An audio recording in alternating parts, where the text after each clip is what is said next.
क्या आपने कभी उस रात के बारे में सुना है जो सिर्फ देवताओं के लिए होती है? एक गुप्त उत्सव जहां इंसानों की मौजूदगी मना है।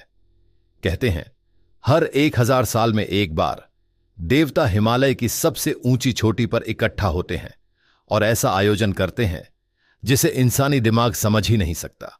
पुराणों में लिखा है, जो इस उत्सव को देखने की कोशिश करता है उसकी आंखों की रोशनी छिन जाती है, और अगर उसने इसे समझने की कोशिश की तो उसका शरीर भस्म हो जाता है। लेकिन एक बार एक साधु ने इस रहस्य को जानने की ठानी।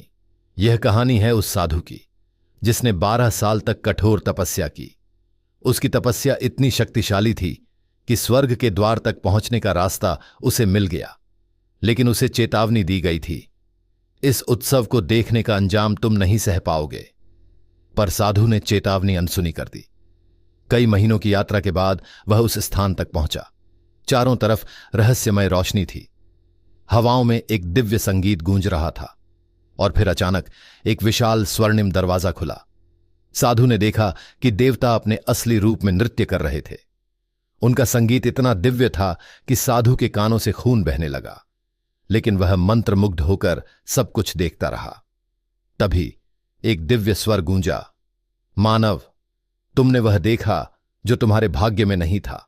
अब तुम्हें 2 विकल्प दिए जाते हैं, या तो इस रहस्य को छुपा लो और अपनी जान बचा लो, या यहीं समाप्त हो जाओ।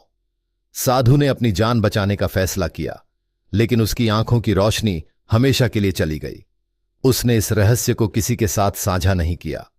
कहा जाता है कि आज भी हिमालय की ऊंचाइयों पर वह स्थान मौजूद है। अगर कोई इसे ढूंढने की कोशिश करता है तो उसका अंजाम वही होता है जो उस साधु का हुआ। क्या यह सिर्फ एक कहानी है या सच? क्या आप उस रहस्य को जानने की हिम्मत रखते हैं?